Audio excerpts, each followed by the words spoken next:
Bangalore South Municipal Corporation, the Freedom from Waste campaign and the Footpath Encroachment Clearance Drive launched on August 1st under the directions of Greater Bengaluru Development Minister Krishna Gowda are progressing successfully. Commissioner Ramesh said the campaign aims to create a clean, beautiful and waste-free city by removing construction and demolition waste, debris and encroachments from public roads, footpaths and vacant plots. During inspections conducted by ward-level officers and marshals, 637 waste collection requests were registered through the Clear It app.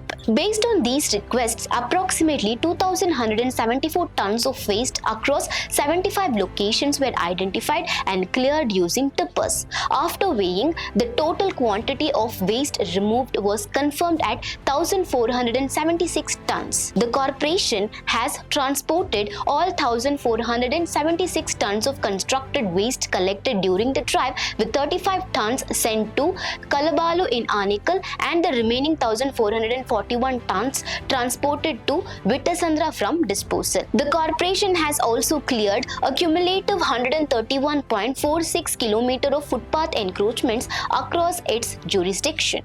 On August 6th alone, officials removed encroachments covering 6.60 km, including 2 km along 10th Main Road and 40th Cross in Jayanagar, 2 km on Saraki Market Road and 2.60 km on Begur Main Road from Bomnali Signal to Maiko Layout, 16th Main Road in the Bomnali area. In addition, 2.50 km of footpath along the Begur Main Road stretch was repaired. The Bangalore South Municipal Corporation said the Freedom from Waste campaign and the Footpath Encroachment Clearance Drive will continue as part of its efforts to improve cleanliness, ensure proper waste management and create safer, obstruction-free footpaths for pedestrians across Bengaluru. For more such updates, stay tuned to Daily Salar Digital.